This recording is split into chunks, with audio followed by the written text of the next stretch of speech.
saluer le peuple et dire bonne arrivée aux élèves. Voilà. J'espère que vous êtes concentrés pour suivre ici. Soyez bénis. On acclame le Seigneur pour nos élèves, les étudiants qui commencent à venir. Voilà. Vous voyez, on a vraiment beaucoup de besoin de main-d'œuvre, d'instruments pour pouvoir travailler dans la maison de Dieu. Profiter des vacances pour travailler comme il se doit. Merci beaucoup à tout le groupe de prière et à tous ceux qui ont dirigé la première semaine. Cette deuxième semaine, je vais donner tout à l'heure une liste de dirigeants. Je prie que, bien-aimé, tu sois vraiment attentif et que quand tu seras programmé, que tu sois présent pour alors servir le Dieu tout-puissant, le Dieu de gloire. Peuple de Dieu, ce matin, nous sommes ici dans la présence de Dieu pour continuer notre programme de jeûne et de prière. Nous sommes dans un moment de jeûne, nous sommes dans un moment de prière de 21 jours. Donc les élèves, les étudiants, vous qui êtes là, bonne arrivée. Bonne arrivée. Dis Amen. Ah. Bonne arrivée. On va gêner. Voilà, on va gêner. Bien-aimé, le thème de notre message ce matin est le Saint-Esprit pour une vie éclatante, plutôt. Le Saint-Esprit pour une victoire éclatante de notre esprit. Le Saint-Esprit pour une victoire éclatante de notre esprit. Tiens-toi levé. Va saluer ton frère un peu pour pouvoir te réchauffer. Lève-toi. Oh, groupe musical, allez saluer.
D'autres personnes ne se dérangent même pas un peu. Elles sont assises.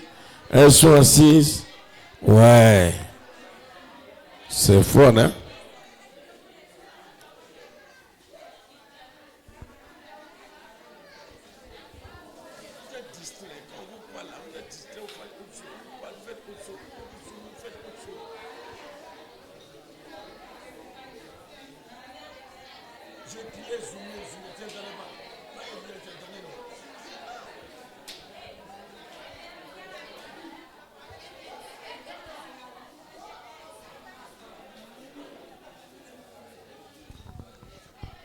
Merci. Soyez bénis, soyez bénis.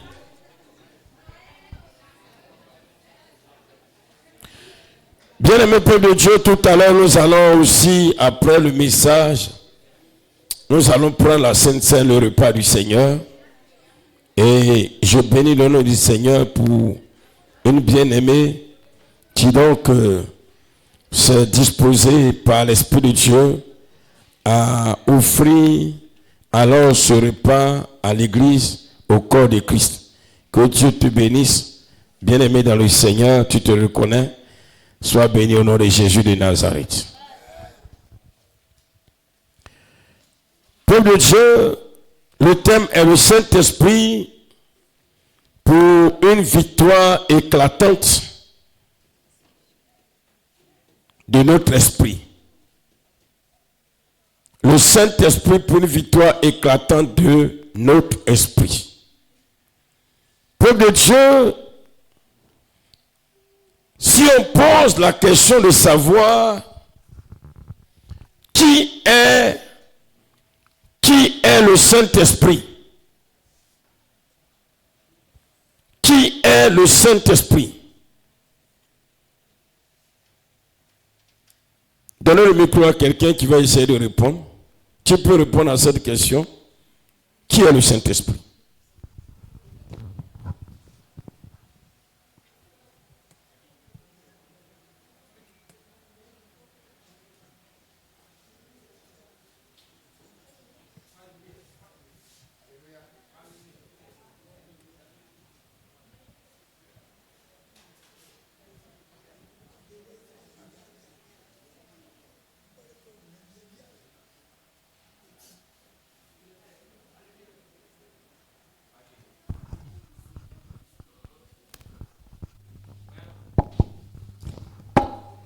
Le Saint-Esprit, c'est le Dieu, le Créateur.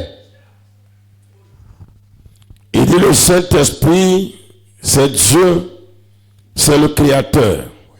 Alléluia. Amen. Qui d'autre encore?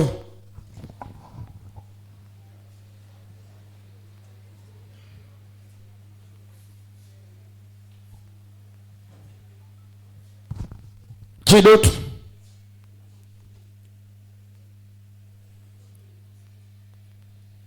Oui, mon frère Joël. Le Saint-Esprit, c'est aussi la manifestation de l'Esprit de Dieu dans nos vies. Le Saint-Esprit, c'est la manifestation de l'Esprit de Dieu dans nos vies. Waouh, ça c'est une réponse philosophique. Waouh, ça là. Une autre personne dont la manifestation de l'Esprit de Dieu dans notre vie, c'est le Saint-Esprit.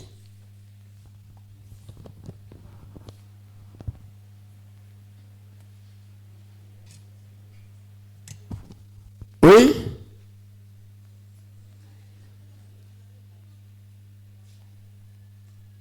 Une autre personne, donnez à moi. Le Saint-Esprit, c'est notre sauveur, notre libérateur, notre rédempteur. Il est tout pour nous. Qui? Dieu lui-même. Tiens, c'est tout à la fois.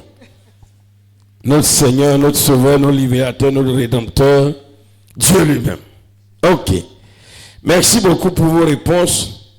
Hein? Ce sont de très bonnes réponses. Voilà. Je ne dirais pas que l'autre réponse là, je n'ai pas compris. Voilà, le Saint-Esprit qui est la manifestation de l'Esprit de Dieu. Dans tous les cas, pour que notre victoire soit éclatante, pour que notre esprit triomphe de façon glorieuse, il faut le Saint-Esprit. Et c'est de ça que nous allons parler aujourd'hui. Tout à l'heure, beaucoup ont répondu à cette question, effectivement. D'autres voudraient dire certainement que le Saint-Esprit, c'est l'Esprit que Dieu a promis et qui est descendu au jour de la Pentecôte, dans la Somme haute, dans le livre des Actes des Apôtres, chapitre 2, l'Esprit de Dieu, promis par Dieu, qui est descendu sur les 120. Peu de Dieu, Effectivement, si Dieu est une entité spirituelle, cela voudrait dire que, bien aimé, son esprit, c'est Dieu lui-même. Parce que toute entité spirituelle est totalement esprit. Et le nom de l'entité, c'est le nom que l'esprit porte. Parce que l'entité spirituelle n'est pas détachée de son esprit. L'entité spirituelle, c'est son esprit lui-même. Mais de façon plus simple, nous allons essayer de comprendre. À la vérité, comme l'autre l'a dit tout à l'heure, le frère Jacques, et la sœur aussi, voilà, l'a si bien dit. Qui parle du Saint-Esprit, appelé aussi l'Esprit de Dieu, à la vérité parle de Dieu lui-même. Qui parle du Saint-Esprit parle de Dieu. On a plusieurs fois fait des enseignements portant sur le Saint-Esprit. Mais comme nous sommes dans notre programme, nous ne pouvons pas ne pas revenir sur le Saint-Esprit pour que notre victoire soit une victoire éclatante.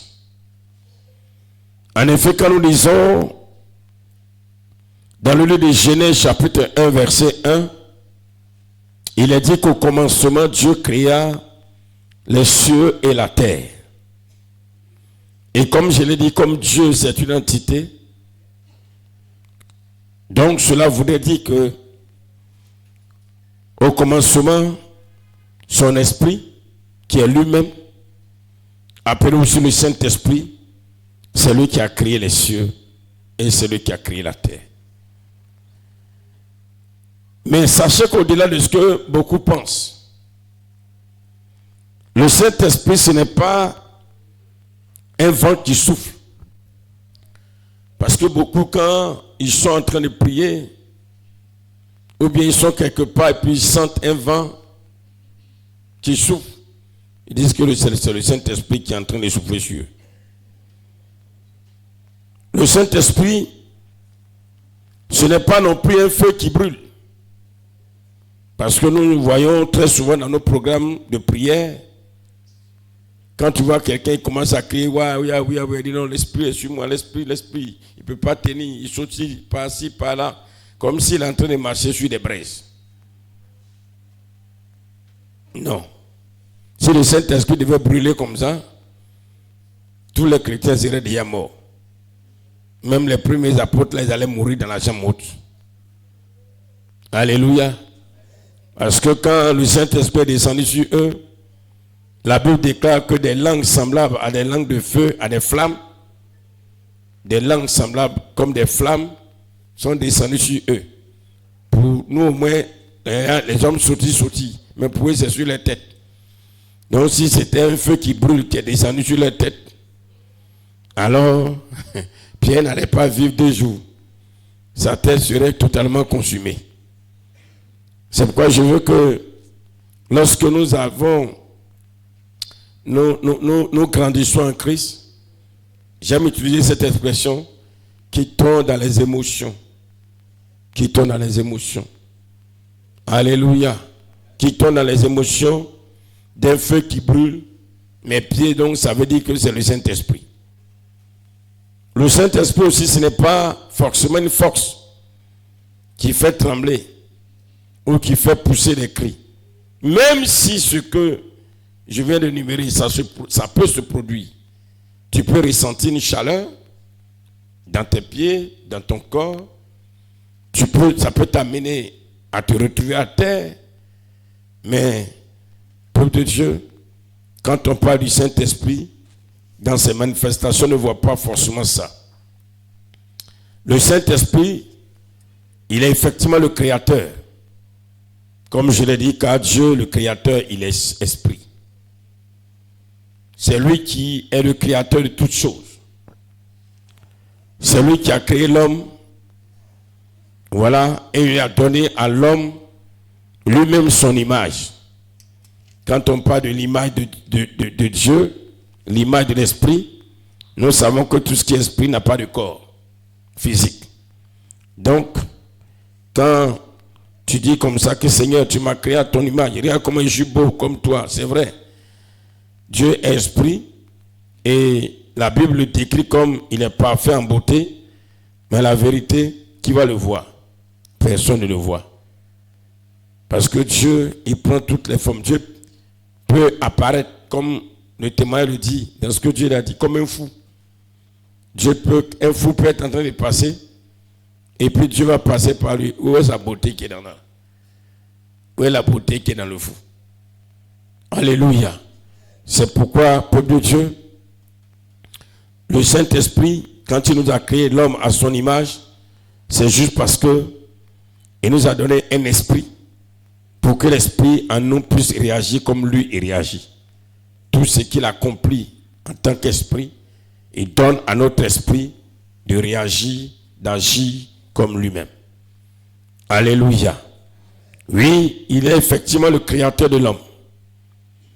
Et étant sans corps, sans forme, n'étant pas visible des yeux, le Saint-Esprit que nous sommes en train de présenter, à un moment pour le salut de l'homme, pour que l'homme soit sauvé, il eut plus de venir sur terre. Et il va choisir une jeune fille. Et le Saint-Esprit, quand il va choisir cette jeune fille du nom de Marie, à l'époque, il va descendre sur Marie. La Bible dit qu'il va couvrir Marie de son ombre. Il vient, esprit, il descend sur Marie. Luc chapitre 1, verset 35. Quand il descend sur Marie, en tant qu'esprit, en tant que Dieu, en tant que créateur, il pénètre le ventre de Marie. Quand il entre dans le ventre de Marie, en tant qu'esprit, et étant entré dans le ventre de Marie, là où un enfant se loge, il va se fabriquer lui-même un propre corps. Il va se fabriquer un corps d'homme comme toi et moi. Alléluia. Et quand il se fabrique un corps, le corps qu'il va fabriquer va porter le nom de Jésus sur terre. Et étant esprit. Donc cela voudrait dire que s'il a fabriqué un corps et que l'enfant qu'il a fabriqué s'appelle Jésus, ça veut dire que le Saint-Esprit est le Père de Jésus. Le Saint-Esprit est le papa de Jésus. L'Esprit de Dieu est le Père de Jésus lui-même. Et quand il se fabrique un corps, pour que Israël le voie, pour que les hommes de l'époque le voient, pour qu'il puisse accomplir ce qu'il a déjà décidé avant la fondation du monde, c'est-à-dire mourir en tant qu'agneau de Dieu pour notre justification, comme on l'a vu hier, pour notre salut. Peuple de Dieu, il se forme un corps. Mais quand il se forme un corps, le corps qui est formé dans le ventre de Marie, qui est un être humain, a besoin d'un esprit. Parce que tout homme a un esprit en lui. Donc quand il s'est formé un corps, il se forme le corps, et puis lui-même, en tant que l'esprit, il est l'esprit du corps. Donc le Saint-Esprit est l'esprit du corps qui est dans le ventre de Marie. Comme toi aussi, quand tu étais dans le ventre de ta maman, Dieu a mis en toi un esprit, mais lui, en même temps, il se forme un corps et il est automatiquement l'esprit de ce corps. Alléluia. Alléluia. Et comme il est l'esprit de ce corps, et ce corps qui n'est autre que Jésus, il est l'esprit de Jésus. Et donc cela voudrait dire que, alors lui, Jésus, et l'esprit, qui est son Père, ils sont un. Comme moi et mon esprit, nous sommes un. Mon corps et mon esprit forment un. Donc, peuple de Dieu, c'est là que Jésus dit que moi et mon Père, nous sommes un. pendant qu'il était sur terre, le corps qu'il a, c'est l'esprit qui est en lui qui a formé le corps. Le corps qu'il a, c'est le corps de Jésus.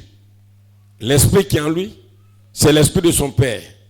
Le corps qu'il a, c'est le corps qui a été formé par l'esprit qui est en lui. Je ne sais pas si on se suit bien. C'est facile à comprendre. Alléluia. Bien-aimés, et comme nous l'avons appris, l'esprit de l'homme est sa véritable identité. Donc l'esprit du Père, qui est le Saint-Esprit qui est dans le corps de Jésus, c'est ça qui est l'identité vraie de Jésus. C'est pourquoi Jésus-Christ, il est Dieu. Alléluia. Parce que l'esprit qui est en lui, qui est l'esprit qui a formé le corps, il est Dieu. Donc pour dire que Jésus est Dieu, c'est même pas compliqué. Parce que souvent les chrétiens ne peuvent même pas expliquer. Quand on lui dit Jésus est Dieu, explique, il va rentrer ici, sortir ici, il est perdu lui-même. Mais c'est simple à expliquer. Alléluia. Et comme nous le savons, c'est l'esprit de l'homme qui est le siège de la pensée de l'homme, de l'amour, de la création, de la décision, etc. Donc l'esprit de Dieu, qui est le Saint-Esprit, qui est dans le corps de Jésus, qui est Dieu lui-même, c'est par l'esprit que Jésus pense, que Jésus agit, que Jésus fait, que Jésus accomplit, que Jésus décide. C'est pourquoi il dit, il ne fait rien de lui-même. C'est l'esprit qui est en lui qui le dit. C'est comme par exemple, quand quelqu'un s'en va voler, ce qui l'a amené à voler là, ce n'est pas sa main. Si tu veux, il faut couper sa main. Il a coupé. Il a volé avec sa main. On dit qu'il a volé avec une main, la main droite, on coupe. Demain, il va voler avec la main gauche. On va couper. Finalement, on va tout couper sur lui. Parce que ce n'est ni sa main droite qui a volé, ni son pied, mais c'est l'esprit qui est en lui qui l'a amené à voler. Alléluia. Parce que c'est l'esprit qui dicte. Gloire à Jésus. C'est pourquoi le Seigneur nous apprend à comprendre que non. Ce qui est important là, ce n'est pas le corps, ce n'est pas la matière, c'est l'esprit là qu'il faut chercher. Si on arrive à attraper l'esprit qui est dans quelqu'un là, c'est fini. La personne est gagnée. Peuple de Dieu. Quand tu comprends la parole de Dieu, c'est tellement intéressant la Bible, que quand tu lis, tu n'as même pas bien tu n'as pas envie de t'arrêter. Les chants, vous avez une belle position maintenant à côté de moi. Merci Madame Zachary. Voilà, on va s'attaquer maintenant face à face. On acclame le Seigneur pour les chants. Là, celle qui dort, on s'attrape.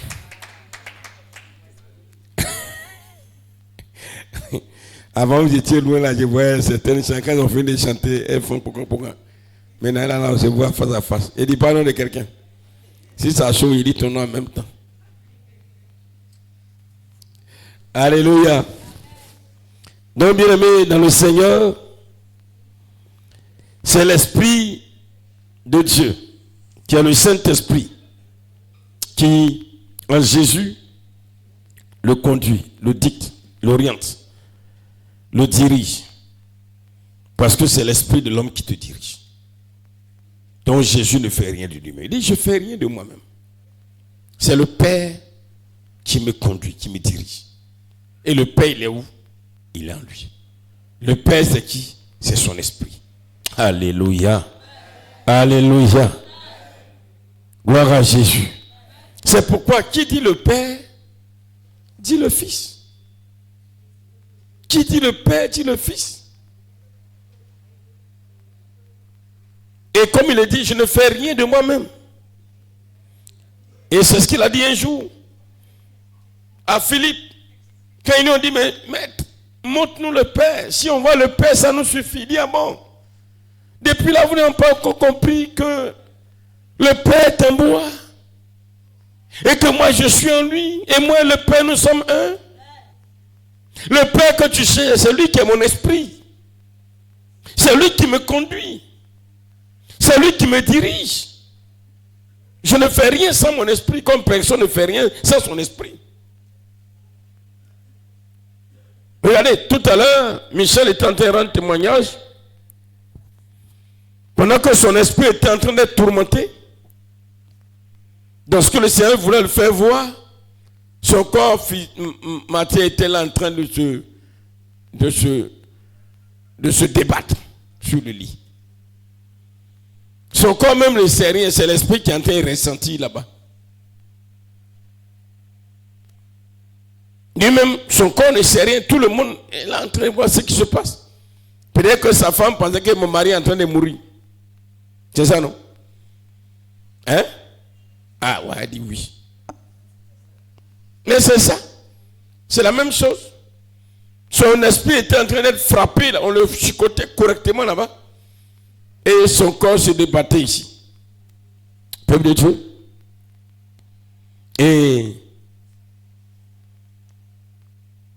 Mais dans le cas de notre Seigneur pour le sacrifice à la croix, c'est le corps qui a été touché.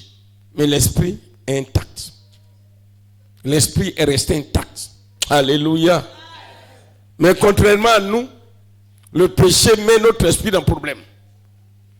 Donc il y a des gens, pendant que leur corps paraît intact, leur esprit est en souffrance. Tu préfères lequel? Tu préfères que ton corps, ta matière dehors paraisse intacte et que ton esprit soit en souffrance?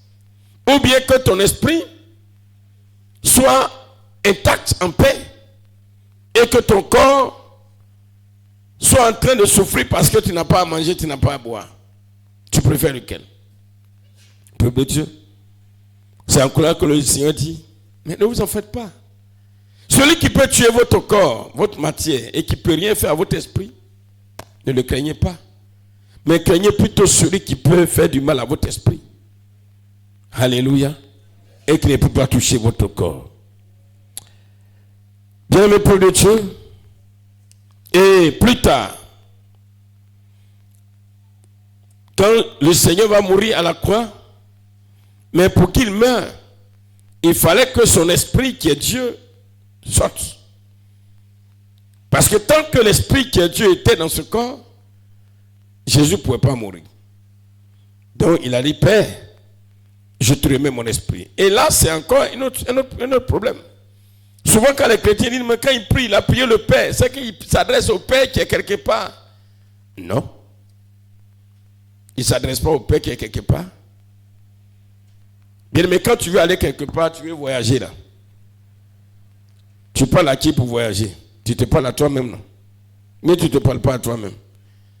Ou bien quand on dit vous parlez à toi-même, c'est quand la parole sort de ta bouche que tu es en train de parler à toi-même. Non, hein? La décision que tu prends là, de vouloir voyager là, tu t'es parlé toi-même. Alléluia. Quand on dit parler, ce n'est pas forcément ouvrir la bouche. Non. Dès l'instant où tu prends une décision de faire ça, tu t'es parlé à toi-même. C'est vrai, dans le cas de Jésus, il ouvrait la bouche, il parlait. Mais le mystère, en ce qui concerne le Seigneur, c'est qu'il parlait à son Père qui était en lui. Qui était au fait son esprit. Et comme je l'ai dit, quand l'esprit a quitté, qui est le Père, alors la matière corps est morte. Et comme la Bible dit au 3e jour, quand il était dans le tombeau, l'esprit est revenu. Et quand l'esprit a pénétré le corps qui était sans vie, le corps a repris vie. Et le corps, alors, peuple de Dieu, est sorti vivant du tombeau. Alléluia. Le corps est sorti vivant du tombeau. Quand le corps est sorti vivant du tombeau, l'esprit qui est venu, puisque tout a été déjà accompli, il a donné un nouveau corps.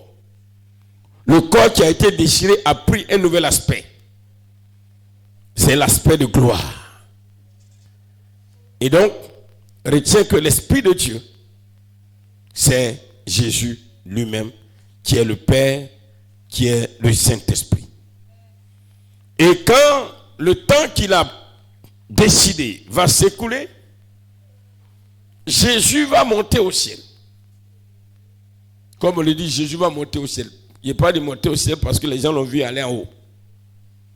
Ils l'ont vu aller en haut, dans les airs. Et quand il va partir dans les airs, comme on le dit, il va monter au ciel. Mais dans les airs, bien aimé, un jour, qu'est-ce qui va se passer? Parce qu'avant cela, il va leur dire un jour ceci à ses disciples. Encore un peu de temps et vous ne me verrez plus. Mais encore un peu de temps et vous me verrez. Et quand je reviendrai, je serai avec vous tous les jours, partout où vous serez. Je serai avec vous. Je serai avec vous partout. Tous ceux qui vont aller en Antioche, je suis avec eux. Ceux qui vont rester à Jérusalem, je suis avec eux. Ceux qui vont aller à Nazareth, je suis avec eux. Ceux qui vont aller en Syrie, je suis avec eux. Ceux qui vont aller en Afrique, je suis avec eux. Partout où vous allez partir, je serai avec vous. Et donc, bien-aimés, le Saint-Esprit, qui est Dieu, alors va venir un jour qu'on appelle le jour de la Pentecôte. Et le jour de la Pentecôte, le Saint-Esprit vient. Maintenant que le Saint-Esprit est venu et qu'il n'a plus un corps physique, donc le Saint-Esprit qui est venu là, c'est qui alors? C'est Dieu. C'est qui encore? C'est qui encore? Le Saint-Esprit, c'est l'Esprit de Dieu. C'est qui encore? C'est Dieu. C'est qui encore? C'est qui? C'est qui? La première fois, il s'est formé un corps. C'est là qu'il est venu dans le ventre de Marie. La deuxième fois, il revient, il ne se forme pas de corps. Il vient esprit. Donc, cette fois-ci, c'est qui encore? C'est qui? Je n'entends pas. C'est Jésus lui-même encore. C'est Dieu qui est venu. C'est l'Esprit de Dieu. C'est même Jésus là qui est venu. Dans le ventre de Marie, là, il avait pris un corps. Il a vécu sur la terre, il a pris un corps. Quand il montait, ils ont vu le corps là monter. Quand il va revenir, il revient sans le corps. C'est la même personne qui fait tous ces mouvements-là. De va et vient, il va, il vient, il apparaît, il réapparaît, il va, il vient. Et il est revenu. Et il va annoncer que quand je vais revenir, je serai avec vous tous les jours. Peuple de Dieu. Cette fois donc, le corps, Jésus vient à travers son esprit. Et comme il est revenu maintenant sans corps, il dit, bon, je vais prendre le corps de chacun comme mon corps. Je suis bien. Premièrement, il s'est formé lui sur son propre corps. Mais cette fois-ci, il dit, bon, je viens. Le Saint-Esprit encore qui est Dieu, qui est Jésus encore. Il dit, cette fois-ci où je vais venir là, je ne vais pas rentrer dans le ventre de quelqu'un pour fabriquer un corps. Je ne vais pas rentrer dans le ventre de Dorcas pour fabriquer un corps. Mais j'ai choisi chaque corps pour en faire mon corps. Peuple de Dieu. Et donc, c'est la grâce que nous avons. Et l'Esprit de Dieu descend et il prend chaque corps pour faire son corps. Il prend le corps de Flavien pour faire son corps comme Jésus avait un corps. Il prend le corps de Michel pour en faire son corps comme Jésus avait un corps. Il prend le corps de Victorine pour en faire son corps comme Jésus avait un corps. Il prend le corps de Sandrine pour en faire son corps comme Jésus avait un corps. Donc, bien-aimés, voici ce que le Seigneur vient faire maintenant. Alléluia. Mais c'est un chemin qui paraît difficile, mais simple. Mais avant de prendre notre corps, n'oubliez pas qu'on avait notre esprit en nous. Est-ce que tu suis ce matin? Alléluia. Est-ce que tu es là, tu suis? On avait notre esprit en nous. Flavien avait son esprit en lui. Moi, j'avais mon esprit en moi.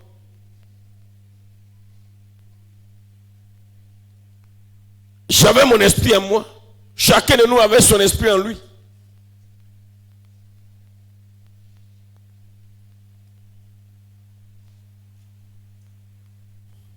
Zacharie avait son esprit en lui.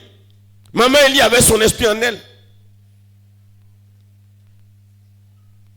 Et puis il dit, viens, je vais prendre ton corps pour en faire mon corps.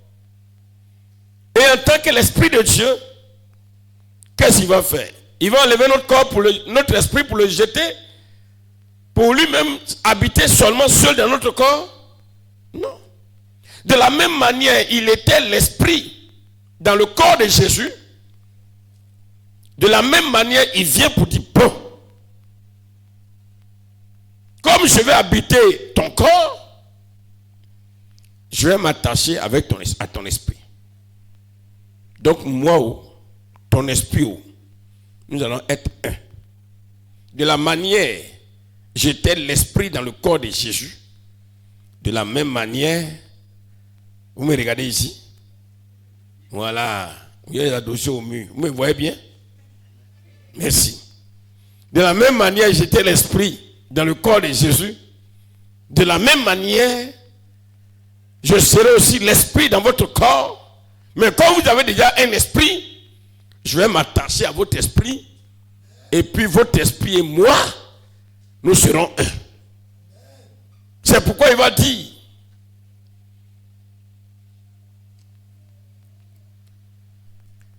mon Père et moi, nous viendrons à vous et nous habiterons en vous.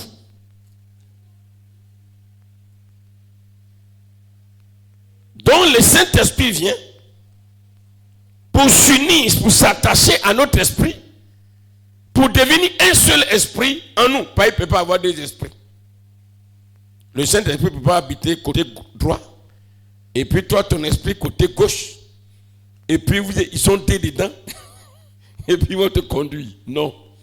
Il vient s'attacher à ton esprit, et ça devient un seul esprit qui est en toi, qui est dans ton corps.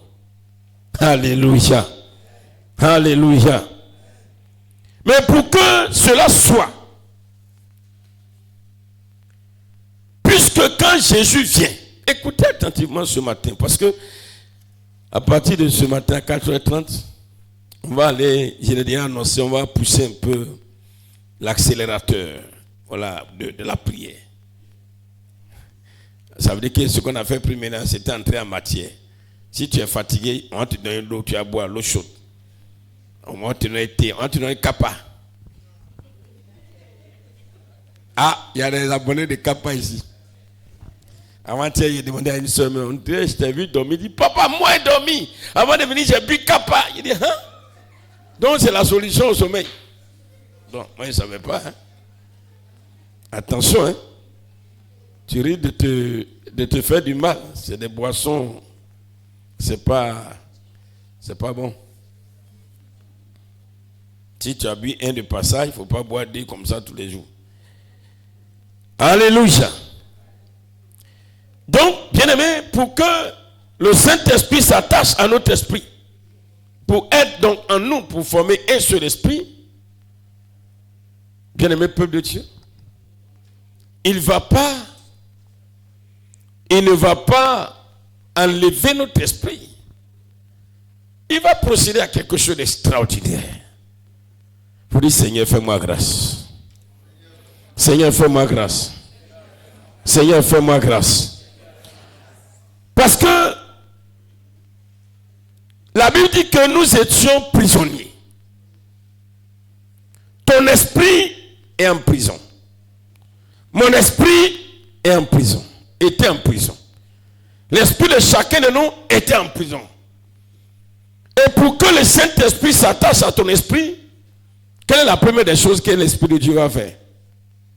Je vais voir s'il y a quelqu'un qui a compris. Oui?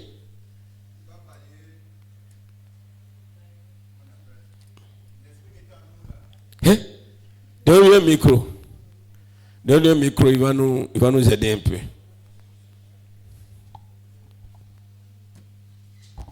Notre esprit qui était en prison, qui était en captivité pour le diable, il va essayer de nous nettoyer et puis lui-même venir pour être un. Mais si tu as nettoyé en prison, tu n'as rien fait. Donc si tu es en prison et puis il m'a été lavé et puis il sort, il te laisse là-bas, là, j'ai fait quelque chose. Non, non, non. Aïe. Il va te prendre. Il va t'enlever de la prison. Voilà.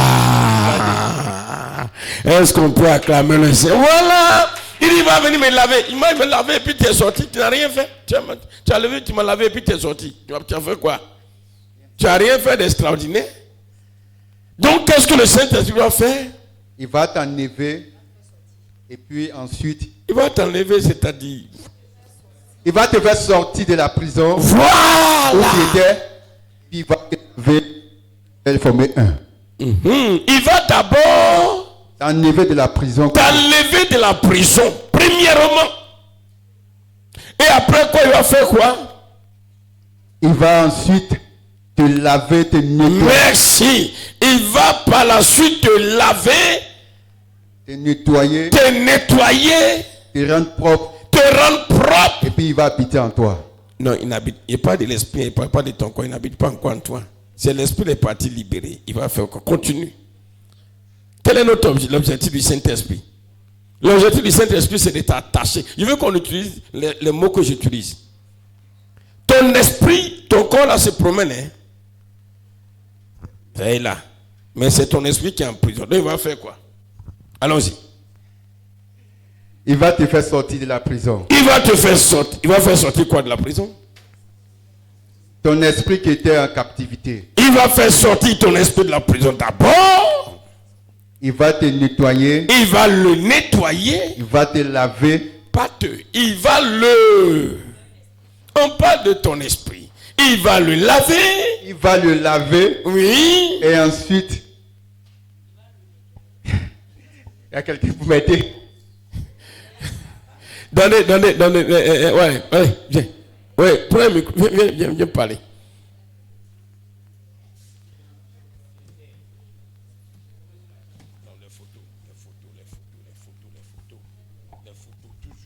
Gloire à Jésus.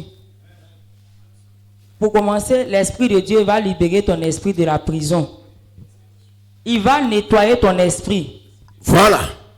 Et après cela, maintenant, l'Esprit de Dieu va s'attacher à ton esprit. Amen. Est-ce qu'on peut acclamer le Seigneur? Il va maintenant s'attacher à l'esprit. Ensuite quoi? Pour aller où? Pour faire son œuvre. Quelle œuvre? L'œuvre de Dieu. Pour habiter où? En nous. Voilà, c'est ça. Il va faire sortir ton esprit. Il va le laver. Il va le nettoyer. Il va le purifier. Il va s'attacher à lui. Les deux deviennent un. Et puis ils vont habiter un maintenant dans ton corps. Et les deux qui sont devenus un deviennent maintenant ton esprit. Alléluia. Les deux maintenant deviennent ton esprit. Donc c'est-à-dire que ton esprit et l'esprit de Dieu sont devenus égaux. Ce sont les mêmes choses. Est-ce que tu comprends un peu? Tu es devenu l'égal, il te fait son égal. Il te fait son égal. Vous êtes devenu un. Ton esprit est un avec l'esprit de Dieu. Maintenant, quand on t'appelle en esprit, quand un sorcier prononce ton nom et qu'il appelle ton esprit, c'est qui va? Avant, c'était toi seul qui partais, non? Maintenant, tu es devenu un avec qui? Est-ce qu'il peut même t'appeler même? Il ne peut même pas t'appeler. Parce qu'il dit maintenant, Eliane. À la vérité, quand il dit Eliane, c'est en même temps, toi, Dieu, vous deux, il a appelé comme ça. Donc vous deux dites, bon voilà, on est là, je suis là. Quand on dit pas on dit je suis. Quand il dit non, c'est pas toi qui appelle. Moi je cherche Eliane. C'est pas que toi et puis Dieu maintenant vous êtes. Alléluia. Gloire à Jésus. Voici l'objectif du Seigneur. C'est pourquoi Romains chapitre 7 verset 6 dit ceci. Nous avons un nouvel esprit. Romains chapitre 7 verset 6.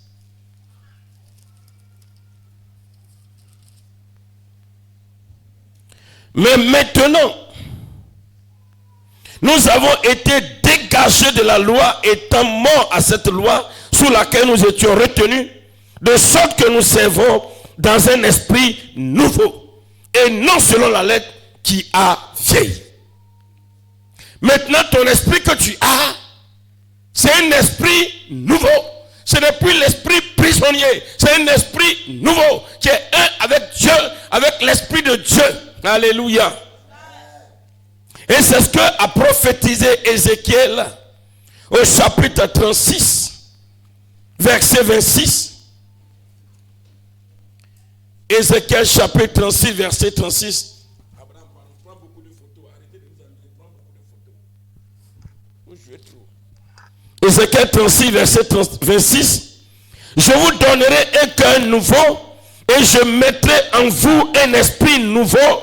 J'ôterai de votre corps le cœur de pierre et je vous donnerai un cœur de chair. Je vais vous donner un esprit nouveau. Votre esprit d'avant là, c'était pas bon. Maintenant, l'esprit de Dieu qui est l'esprit de Jésus, qui est descendu, qui est venu, qui est revenu, parce qu'à un moment, l'esprit est parti. C'est pourquoi quand on dit Jésus revient là, il est revenu.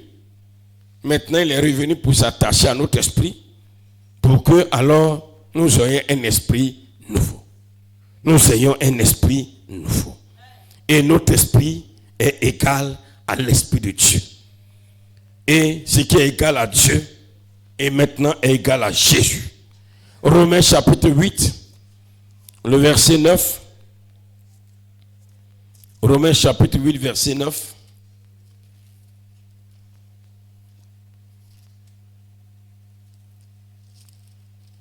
Il dit ceci. Pour vous, vous ne vivez pas selon la chair, mais selon l'esprit, si du moins l'esprit de Dieu habite en vous. Si quelqu'un n'a pas l'esprit de Christ, il ne lui appartient pas. Maintenant, c'est l'esprit de Dieu qui est en vous en étant un avec votre esprit. Si donc l'esprit de Dieu n'est pas attaché à votre esprit pour être un avec votre esprit en vous, c'est que vous ne m'appartenez pas. Parce qu'on ne m'appartient pas à travers la chair, mais on m'appartient à travers l'esprit. On ne m'appartient pas à travers la beauté du corps physique, mais on m'appartient à travers l'esprit. On ne m'appartient pas à travers l'élégance, mais on m'appartient à travers l'esprit. On ne m'appartient pas à travers même la pauvreté du corps, on m'appartient à travers l'esprit. On ne m'appartient pas parce que alors je suis grand de taille, non, mais on m'appartient à l'esprit.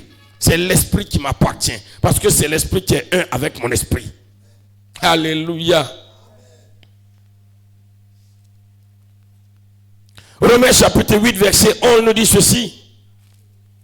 Et si l'esprit de celui qui a ressuscité Jésus d'entre les morts habite en vous, celui qui a ressuscité Christ d'entre les morts rendra aussi la vie à vos corps mortels par son esprit qui habite en vous.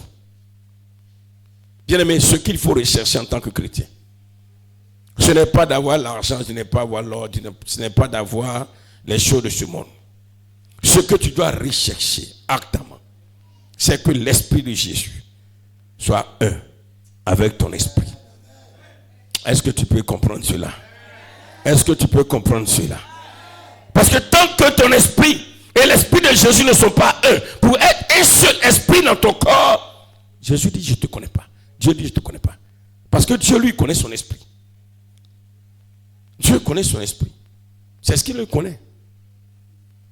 Alléluia. Et 1 Corinthiens chapitre 3, verset 16. Ce verset que nous connaissons tous par cœur. 1 Corinthiens chapitre 3, verset 16. Qui dit ceci. Ne savez-vous pas que vous êtes le temple de Dieu et que l'esprit de Dieu habite en vous? Qu'est-ce qui habitait en nous avant de connaître Christ? C'est notre esprit qui habitait en nous. Maintenant, non, ce n'est plus votre esprit, mais c'est l'esprit de Dieu qui est un avec votre esprit qui habite en vous. Alléluia. Et comme je l'ai dit tout à l'heure, dans Jean 14, le verset 23, le Seigneur a dit ceci. Si quelqu'un m'aime, il gardera ma parole. Et mon Père l'aimera. Nous viendrons à lui. Et nous ferons nos demeures chez lui. Notre corps est la demeure de notre esprit. Alléluia. Alléluia. Peuple de Dieu, à partir d'aujourd'hui, vis pour que ton esprit soit un totalement avec l'Esprit de Dieu et que l'Esprit de Dieu devienne alors ton esprit. Et quand l'Esprit de Dieu va devenir ton esprit, tu vas vivre une vie de victoire. Tu vas vivre une vie de victoire. Parce qu'aucun esprit des auteurs des cimetières ne pourra contre ton esprit. Nous sommes en fin d'année. Quand ils vont tenter quelque chose contre ton esprit, qui peut vaincre Dieu? Personne. Personne. Personne ne peut le vaincre. Non. Le vaincre même, c'est un peu trop dit. Qui peut oser s'attaquer à Dieu? Personne, à la vérité. Alléluia. Donc, pour que tu aies une victoire éclatante dans ce monde où il y a des méchants, où il y a des hommes qui sont en action pour le diable, il faut que ton esprit soit l'esprit de Dieu, le Saint-Esprit, que ton esprit soit l'esprit de Jésus, que ton esprit soit Dieu et que ton esprit soit Jésus.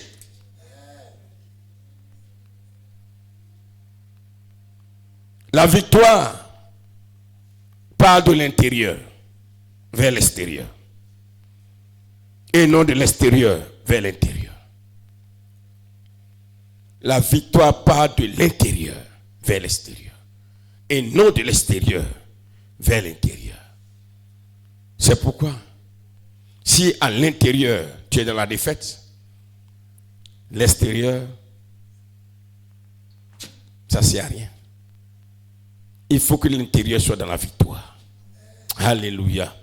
Quand l'esprit qui est à l'intérieur a la victoire et est devenu nouveau, l'extérieur va suivre.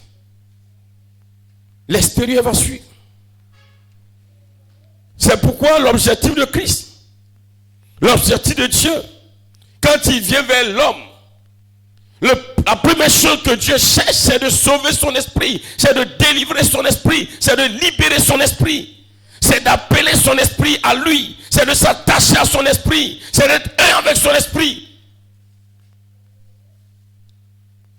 C'est le désir de Dieu. Tout ce que le diable fait là, c'est notre esprit guette. On a dit que l'esprit est le siège de tout. Le siège de la pensée, le siège de l'intelligence, le siège de l'amour. Si le diable a eu ton esprit, un enfant, élève, écoute-moi bien. Si tu étais brillant à l'école, que le diable a réussi à attaquer ton esprit, il va te faire échouer à la seconde. À la seconde.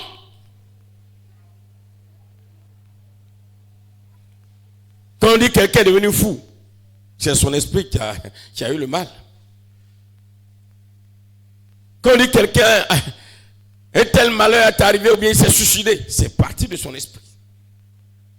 Quand on dit que quelqu'un a réussi à réaliser telle chose, c'est son esprit.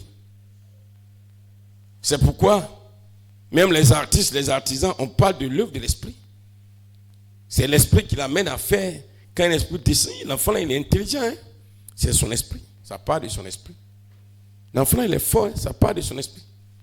C'est pourquoi il ne faut pas maudire ton enfant. Si tu maudis l'esprit de ton enfant, tu t'es tué.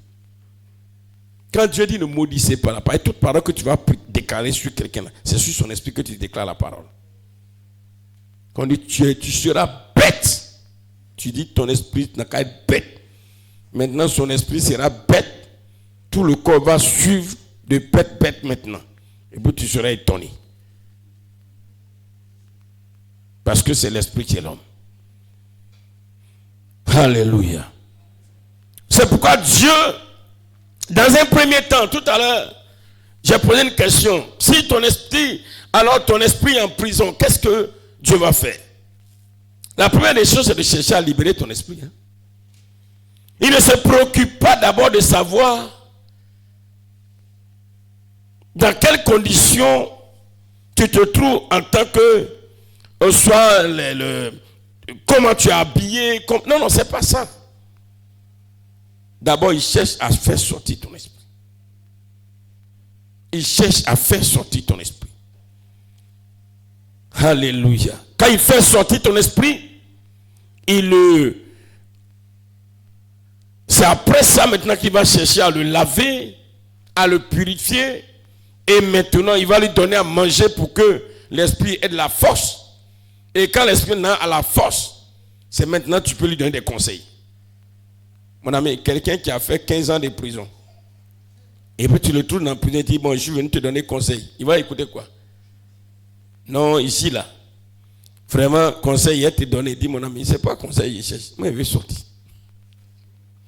Tes conseils, là, je suis d'accord. Je vais accepter, mais si je suis dehors, là, je vais mieux accepter, je vais mieux comprendre. Quelqu'un en prison, il a faim.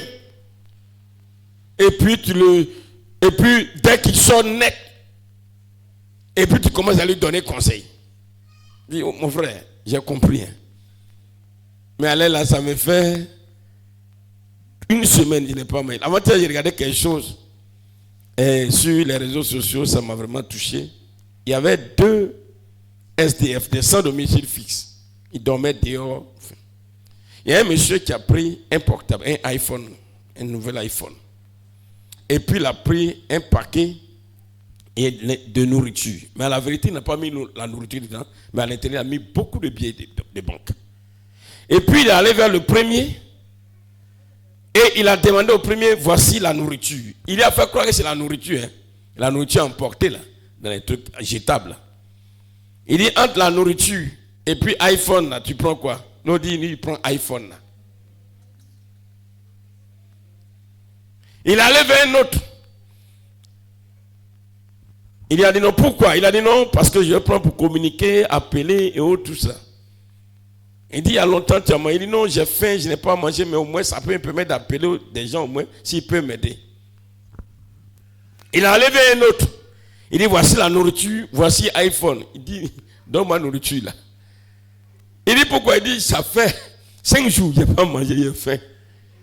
Allez là, je n'ai pas besoin de téléphone, moi, il veut manger. Ils ont parlé de lui. Non, moi, il dit non, c'est iPhone. Non. Il dit non, moi, actuellement, c'est manger, je cherche, j'ai faim. Il lui a donné le paquet. Il a codé jusqu'à il dit bon, il faut ouvrir la nourriture. Quand il a ouvert, plein de pieds de banque. Il dit mais, c'est quoi ça? Il dit ouais, c'est la nourriture, c'est pour toi. Bien aimé, c'est comme ça le Seigneur. L'esprit est revenu pour nous faire sortir notre esprit de la prison. Et après que nous soyons sortis de la prison, il va maintenant nous rendre beaux, nous rendre éclatants de gloire, nous rendre rayonnants de gloire, nous donner vraiment de nous réjouir de témoigner au nom de Jésus de Nazareth. Peuple de Dieu, c'est pourquoi la victoire part de l'intérieur pour venir vers l'extérieur. Mais c'était les pharisiens qui faisaient le contraire. C'est comme on dit, quelqu'un est malade et il est en train de mourir, il faut le sauver, tu es docteur. Et puis tu commences par demander, comme je l'ai dit hier un peu dans le fameux message, mais il est malade là, il a porté quel habit? Mon ami, on dit qu'il faut sauver quelqu'un. Alléluia. Il a porté quel pantalon? Il a porté quelle chemise? Il a mis quoi sur sa tête? Ce n'est pas de ça qu'on a besoin. On a besoin de sauver la personne d'abord. Quand il sera sauvé, c'est après maintenant, on va voir maintenant, puis on va régler le reste. Ça, ce n'est pas important pour le moment. Allons à l'essentiel. C'est le centre de l'histoire que nous trouvons dans le livre de Luc au chapitre 5, du verset 27 au verset 32. Luc chapitre 5, verset 27 au verset 32. Écoutons cette histoire. Après cela, Jésus sortit et il vit un publicain nommé Lévi, assis au milieu des péages. Il lui dit, suis-moi. Et laissant tout, il se leva et le suivit. Lévi lui donna un grand festin dans sa maison et beaucoup de publicains et d'autres personnes étaient à table avec eux. Les pharisiens et les scribes murmuraient et dirent à ses disciples: pourquoi mangez-vous et buvez-vous avec les publicains et les gens de mauvaise vie? Jésus, prenant la parole, dit: ce ne sont pas ceux qui se portent bien, qui ont bien de médecins, mais les malades. Bien-aimé peuple de Dieu, le Seigneur est venu pour alors faire sortir de la prison des hôpitaux spirituels notre esprit, afin que notre esprit qui était malade, qui était en souffrance, soit libéré et que lui maintenant, il mette notre esprit dans les meilleures conditions et s'attache à notre esprit pour que maintenant lui et notre esprit soient un en nous, pour que nous puissions vivre une vie de gloire, une vie de victoire. Peuple de Dieu, voici la volonté du Seigneur. Voici le plan de Dieu. Voici le plan du Seigneur. C'est pourquoi, bien-aimé, le Seigneur voudrait aujourd'hui t'appeler à réaliser qu'il faut que tu fasses tout pour rechercher à ce que lui, Dieu, il vienne au secours de ton esprit. Alléluia. Dans cette histoire, Jésus arrive quelque part et puis il est en train de manger avec des hommes, des pharisiens, il mange avec des prostituées, il mange avec des publicains. Et qu'est-ce qui se passe? Alors, les scribes et les pharisiens vont commencer à murmurer: mais attendez, mais pourquoi il peut manger avec des gens de mauvaise vie comme ça? Pourquoi il peut manger avec eux? Ce sont eux-mêmes que Jésus est venu sauver. Ce sont eux que Jésus est venu libérer. Si tu reconnais que ton esprit a besoin de Christ, c'est ton esprit qu'il est venu chercher. Quand nous allons mourir, ce n'est pas notre corps qui va aller au paradis, mais c'est notre esprit qui va aller au paradis. Alléluia. Alléluia. Peuple de Dieu, le Seigneur veut que, alors, tu cherches plutôt le salut de ton esprit, que le Saint-Esprit s'attache à ton esprit pour être un, et c'est ce qui est plus important. Toi aussi, bien-aimé dans le Seigneur voudrait que, alors tu pries pour que l'esprit de ton frère soit sauvé, comme on l'a vu, que de te mettre à le juger comme les pharisiens et les scribes ont commencé à juger le Seigneur. Pourquoi est-ce qu'il mange avec les prostituées? Le Seigneur savait que ce sont les prostituées qui ont problème. Le Seigneur savait que ce sont ceux-là qui ont des problèmes. Alors vers qui il va partir? Eux-mêmes qui ont problème aussi, ils ne reconnaissent même pas qu'ils ont problème. Alléluia. Alléluia. On a vu hier soir, cherchons à justifier et arrêtons de juger, parce que le Seigneur lui-même, même s'il est le juste juge, mais dans sa volonté de sauver les hommes, bien aimé, il cherche à libérer notre esprit pour que notre esprit soit un avec son esprit, pour que nous soyons alors dans la victoire totale. Peuple de Dieu, regardez même, je disais tout à l'heure que la victoire part de l'intérieur. Quand nous prenons dans la Bible l'histoire d'une femme nommée Rahab.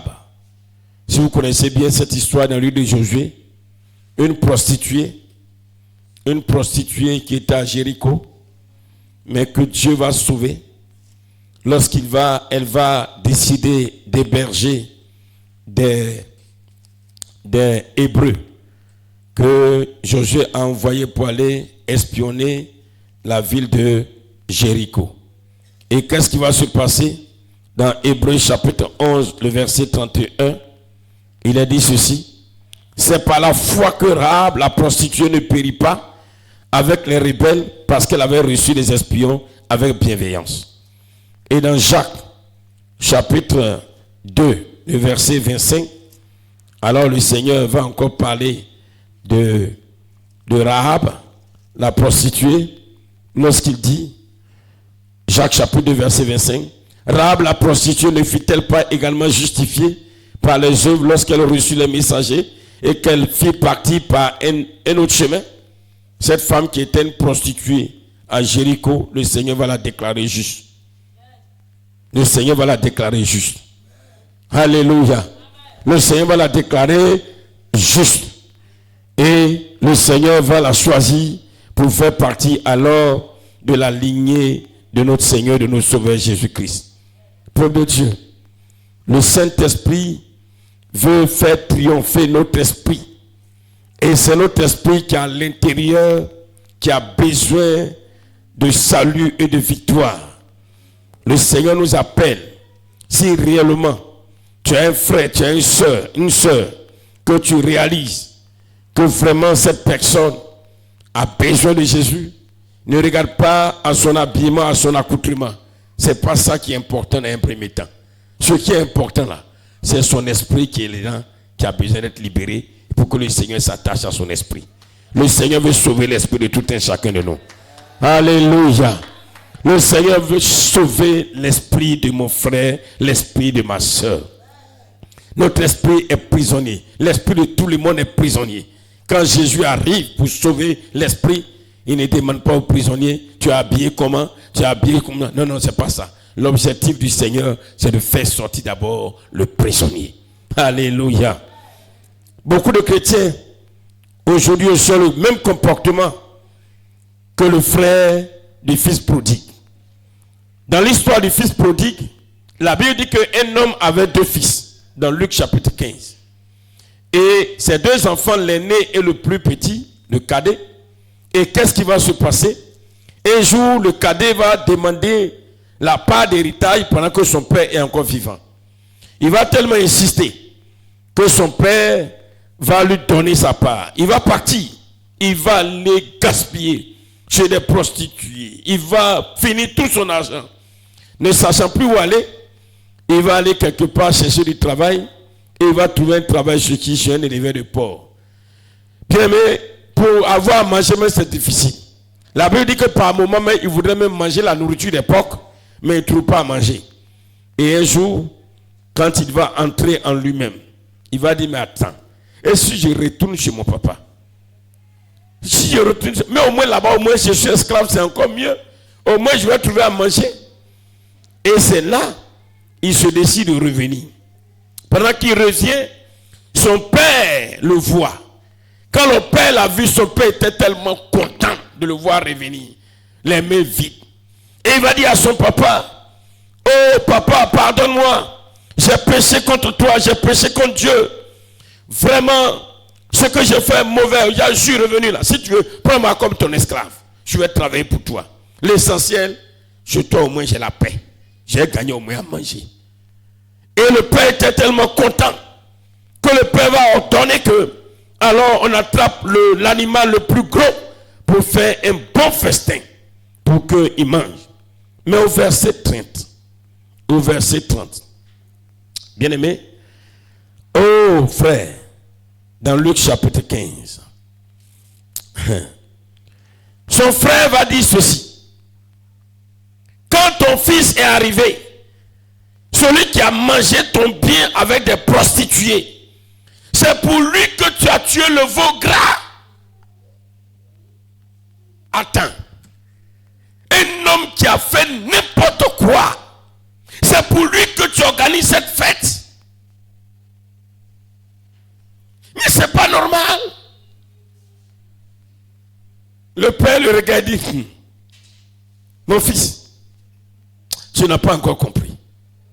Alléluia. Alléluia. Je veux te dire ceci ce matin, toi qui es là, toi qui nous écoutes. Quel que soit ce que tu étais hier, quel que soit ce que ton esprit était hier, la volonté de Dieu, de l'esprit de Dieu, c'est de sauver ton esprit. Quelle que soit la vie que tu as menée hier, quel que soit le comportement que tu as eu hier, c'est pas ça Dieu. Regarde, lui il a déjà payé le prix. Son objectif c'est de te sauver. Hier tu as été rebelle, j'ai dit ok c'est pas grave. Mais mon objectif dans sa rébellion là, je veux le sauver. Hier tu as été prostitué, tu as été voleur, tu as été brigand, tu as été impudique, tu as été adultère. Je dis non, ça c'est pas ça que je regarde, mais je regarde son esprit. Je veux sauver son esprit. Je veux que son esprit soit un avec moi. Et le Père se réjouit. C'est pourquoi. Dis mais attends. Comme je le disais aujourd'hui, beaucoup de chrétiens, nous sommes comme le fils aîné. nous sommes comme le fils aîné. On n'a pas encore compris. On n'a pas encore compris. On est encore sur les choses éphémères. Les choses du passé. Les choses qui n'ont pas d'importance. Non. Peuple de Dieu. Au lieu de se réjouir, on commence par juger ton frère. Au lieu de se réjouir, regardez tout à l'heure, si une soeur arrive, et puis elle dit vraiment, je suis venu me donner au Seigneur, et elle a porté un petit mini comme ça qui arrive jusqu'ici, un mini à scandale, et puis voilà, elle a porté les trucs, des cheveux comme on est en période de fête, de mèches de couleur orange, blanc, vert, jusqu'aux fesses, et un petit tricot comme ça là. Au lieu qu'on va commencer à crier, tout le monde va se réjouir. Il y a des gens qui commencent à faire les lèvres comme ça là. Ça là. Ça là. Et dès qu'on finit net, les premiers conseillers vont commencer. Ma sœur, tu es venu, mais maintenant là, comme ça. Mon ami, c'est pas encore là le problème. Là où elle est venue là, c'est vrai, elle se donnait, elle n'est pas encore sortie. Et donc là, le Seigneur va faire sortir son esprit. Quand son esprit va sortir là, l'intérieur sera sauvé.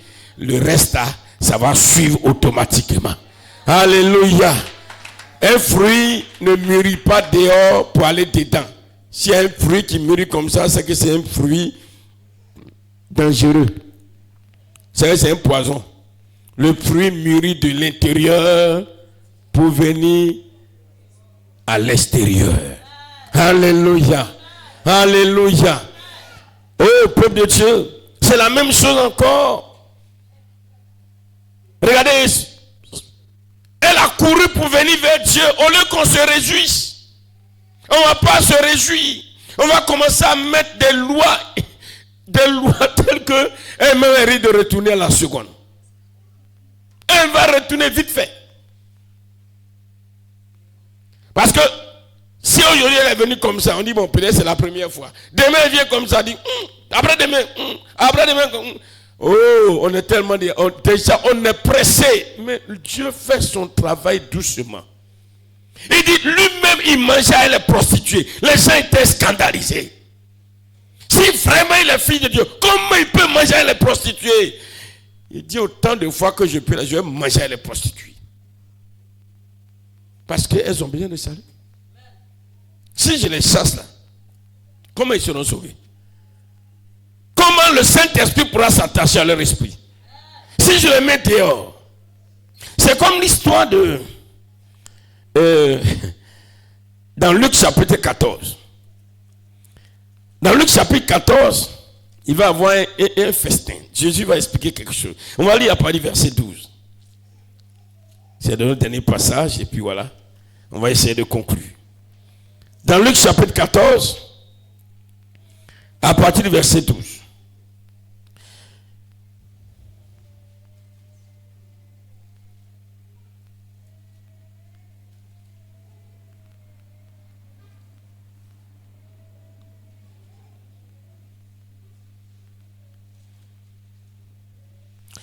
Il dit aussi à celui qui l'avait invité: lorsque tu donnes à dîner ou à souper, n'invite pas tes amis, ni tes frères, ni tes parents, ni des voisins riches, de peur qu'ils ne t'invitent à leur tour et qu'on ne te rende l'appareil. Mais lorsque tu donnes un festin, invite les pauvres, les estropiés, les boiteux, des aveugles, et tu seras heureux de ce qui ne peut pas te rendre l'appareil. Ici, cette histoire-là, cette parabole-là, quand tu organises un festin, et aujourd'hui, le festin que Dieu organise, c'est de nous inviter tous à manger sa nourriture. Et qui sont les estropiés? Qui sont les boiteux? Ce sont les gens de mauvaise vie. Alléluia. C'est tout ce monde qu'il faut aller ramasser pour venir. Ils vont venir manger. Il faut aller les chercher, ils vont venir. Les estropiés, les boiteux, les malades, va les chercher. Ne cherche pas, voilà, à les voir avec notre accoutrement de Sainte Marie là. Non, c'est pas de ça. Il faut les envoyer avec leur accoutrement. accoutrements qu'ils ont là, ils n'ont qu'à venir comme ça quand même. Alléluia. Telles qu'elles sont, même si boucle d'oreille a commencé ici, qui est arrivé jusqu'aux orteils, il faut la faire venir comme ça quand même. Oh, est-ce que tu me suis ce matin? Il faut faire venir.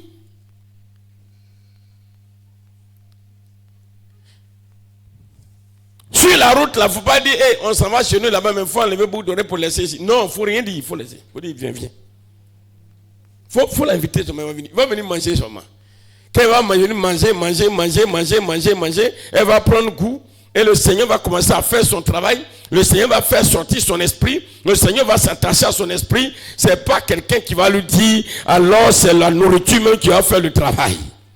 Bien aimé, quand tu manges là, c'est la personne qui t'a donné à manger qui transforme ton corps, ou bien c'est la nourriture qui va transformer ton corps. Non, je n'ai pas bien entendu. Mais nous là, c'est nous qui donnons à manger là qui voulons transformer le corps de la personne qui mange. C'est la nourriture que la personne va manger qui va transformer son corps. C'est pourquoi Dieu dit, ne mettez pas les charrues avant les bœufs. Mais nous, on met les charrues avant les bœufs. Bœuf est derrière, c'est charrue qui est devant. C'est pas ces charrues qui tirent bœuf. Jésus a dit tellement de paraboles. Et il continue cette histoire, je vais vous lire. Un de ceux qui étaient à table, après avoir entendu ces paroles, dit à Jésus, heureux celui qui prendra son repas dans le royaume de Dieu. Et Jésus lui dit, un homme donna un grand souper et il invita beaucoup de gens. À l'heure du souper, il envoya son serviteur dire aux conviés, venez, car tout est déjà prêt. Mais tous unanimement se mirent à s'excuser. Le premier lui dit, j'ai acheté un champ, je suis obligé d'aller le voir, excuse-moi, je te prie. Un autre dit, j'ai acheté 5 paires de bœufs, je vais les essayer, excuse-moi, je te prie. Ça, ce sont les chrétiens, les gens qui sont dans les dénominations. Tu vas l'appeler pour venir manger la bonne nourriture. Tu dis non, moi j'appartiens à telle église, moi j'appartiens à telle. Ça, c'est la parabole des dénominations. Non, moi j'ai pas le temps. Moi, mon église a un programme. Mon église a telle chose. Non, nous on a jeûne et prière. Viens manger un peu la nourriture. Non, moi j'ai pas le temps. On a un moment de prière, on a une croisade quelque part. J'ai compris, nous sommes en fin d'année. Mais le Seigneur nous a donné un programme de 21 jours. Viens au moins écouter un peu. Viens te partager le lien. Il dit, oh, moi j'ai pas le temps. Nous, on a un homme de Dieu qui a quitté quelque part à Madagascar qui vient. Moi, je n'ai pas le temps. Ok, continuons la suite. Il dit, le serviteur de retour rapporta ces choses à son maître. Alors le maître de la maison, irrité, dit à son serviteur, va promptement dans les places et dans les rues de la ville et amène ici les pauvres, les estropiés, les aveugles et les boiteux. Le serviteur dit, maître, ce que tu as ordonné a été fait. Et il y a encore de la place. Et le maître dit au serviteur, va encore dans les chemins et le long des haies. Et ce que tu trouveras, contrains-les d'entrer afin que ma maison soit remplie. Car je vous le dis, aucun de ces hommes qui avaient été invités ne goûtera de mon souper. Aujourd'hui nous sommes, pourquoi ce message? Nous sommes dans un programme merveilleux que Dieu a initié. Et Dieu veut que par son esprit, notre esprit triomphe, notre esprit soit libéré, notre esprit ait une victoire de gloire. Pourquoi tu viens seul? Pourquoi tu viens à ce programme seul? Pourquoi tu n'associes pas ton voisin, ton frère, ton ami, ton camarade, ton pote, qui n'est même pas chrétien? Pourquoi tu ne l'invites pas?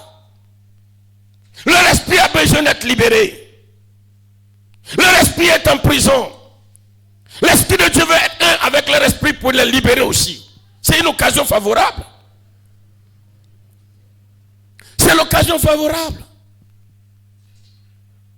Il dit, celui qui faut insister, tu dis, mon frère, pardon, ma soeur, pardon, je sais, tu n'es pas chrétien, hein, je sais, tu ne vas pas à l'église, hein, je sais, vous avez des préjugés sur notre église, je sais, mais pardon, aujourd'hui sois là, viens, on va aller prier un peu. Nous sommes en fin d'année. Oh, vraiment, il y a tellement de choses que vraiment, on va prier pour toi, on va prier pour tes enfants. Il faut dire des petites paroles comme ça, pour que le malheur n'atteint pas tes enfants, le malheur n'atteint pas ta vie. Viens, on va prier. Un jour seulement, c'est bon, tu vas voir.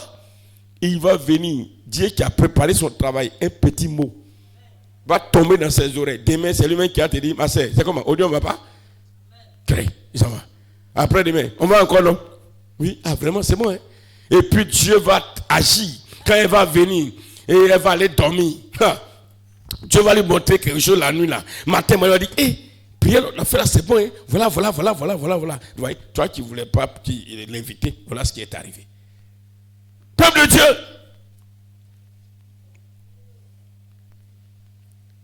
Aujourd'hui, nous sommes dans une masse chrétienne dénominationnelle. Et c'est ce qui fait que l'église n'avance pas. Dieu veut libérer l'esprit de tout le monde. Dieu n'a pas envoyé, l'esprit de Dieu n'est pas venu. Dieu n'est pas venu, le Saint-Esprit n'est pas venu pour libérer l'esprit d'un seul homme, mais pour s'attacher à l'esprit de tous les hommes sur cette terre. Même si tu partages la vidéo à quelqu'un qui n'a pas écouté, demain partage. Oh, il dit ce que tu m'as envoyé là, ne m'envoie plus, envoie. Même s'il dit ne m'envoie plus, envoie. Un matin là, Dieu va toucher la personne à écouter, ça veut dire, mais j'ai mal fait. Hein? Vraiment, c'est bon, ça m'a fait du bien. Alléluia. Alléluia. Alléluia. Invitons tous ceux qui ont faim.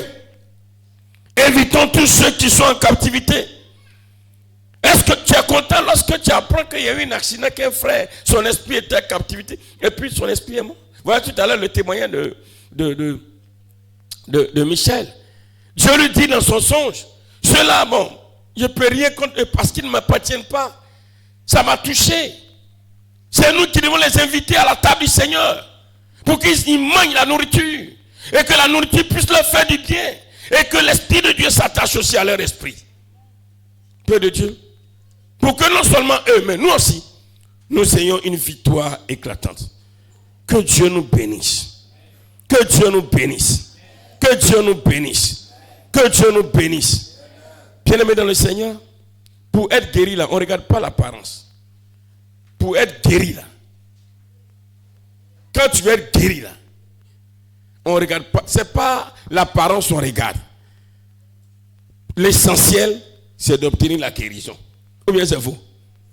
C'est vrai ou c'est faux? Il y a une histoire, je vais terminer par là. La première fois que je devais être opéré, c'était à Boaké. Et vous savez, quand on fait une opération, c'est les infirmiers qui viennent vous préparer. Vous savez ce que c'est que préparer? C'est pas pour vous mettre dans ma marmite. Hein. Voilà. Ils viennent vous raser. Ils viennent à un rasoir, ils enlèvent tout ce qui est poils et tout sur vous. Et puis, j'étais malade. Et celui qui dit, moi, on m'a dit, bon, on va te préparer à 16h. On m'envoie dans une salle, je suis couché là. C'est une femme qui rentre. Bon, pour moi, elle est de passage. Hein. Puis là, tu es nu comme un verre. Donc, elle est arrêtée, elle a dit, monsieur, je vais vous préparer. Et puis, comme on doit faire demain matin, on vous opère. Il dit, qui? Moi? Il dit, oui. C'est vous, moi?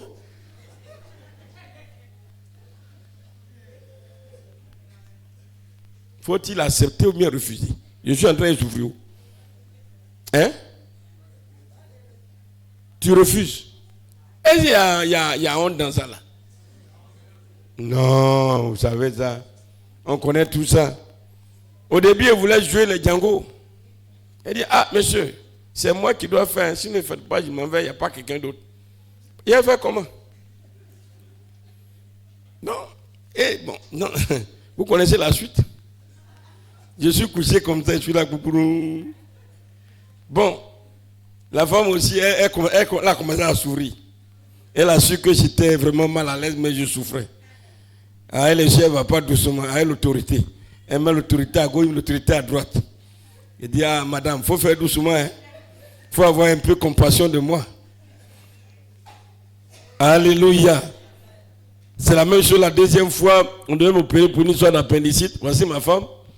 Le pasteur Jean-Baptiste, on va dans un hôpital américain, c'était au nord. Et l'infirmière qui doit me préparer, c'est ma cousine. Elle est gênée. Elle dit, ah, vraiment, grand frère, c'est moi qui dois, je suis l'infirmière des gardes. C'est moi qui dois te préparer pour t'opérer. Il dit, ma soeur, il faut faire. Fais ce que tu peux faire. Valentine, elle est habituée. Ça me rappelle quelqu'un ici. On doit aller lui faire une injection. Il dit, non, si c'est femme, il ne fait pas. Il dit, mon ami, tu vas mourir. Hein? Tes fesses, ils ont regardé Lazare, tu savais quoi? C'est ta vie, tu sais, ou bien c'est pas ta vie, tu sais. C'est la même chose. Souvent, on regarde à l'apparence. Ce n'est pas l'apparence. Recherchons à sauver notre esprit. Aussi bien pour nous que pour notre frère. Ce matin, c'était juste pour nous interpeller et nous appeler à associer des frères, des sœurs à ce programme. Pendant que la parole passe, pense à quelqu'un. Peut-être que le matin à 4h30, la première fois, il ne pourra pas venir. Mais il faut l'inviter pour le soir. Le soir, quand il va venir écouter, il va prier un peu. Demain, tu vas voir. À 4h30, là, c'est la personne même qui va te réveiller. Là, voilà, c'est elle qui t'a réveillé, ou bien c'est toi qui l'a réveillé. Ah, aujourd'hui, elle t'a appelé. Elle t'a dit, il est l'heure. Hein? Tu vois, non? Voilà, elle est venue avec une invitée. Une fois, moi-même j'étais étonné. Deuxième fois, elle est là. Troisième fois, elle est là. Maintenant, matin, même, c'est elle-même qui est debout. Oui, c'est comme ça. Que Dieu nous bénisse au nom de Jésus. Que Dieu nous bénisse au nom de Jésus. Cela n'est pas en train, je ne suis pas en train de te dire que toi qui as connu la vérité, tu dois vivre comme cela. Mais je suis en train de te dire que le Seigneur, comme il a procédé, il a cherché à sauver l'esprit d'abord. Quand l'esprit est sauvé, alors il s'attache à l'esprit. C'est au fur et à mesure maintenant que le reste du travail se fait. Que Dieu bénisse sa parole ce matin. Au nom puissant de Jésus-Christ de Nazareth. Amen. Bien-aimés peuple de Dieu, nous allons passer au repas du Seigneur. C'est pourquoi je le dis pour manger le repas du Seigneur. Le Seigneur a mangé avec des prostituées. Souvent on dit non, toi tu n'es pas baptisé, tu ne manges pas aussi. Jésus a mangé avec les prostituées.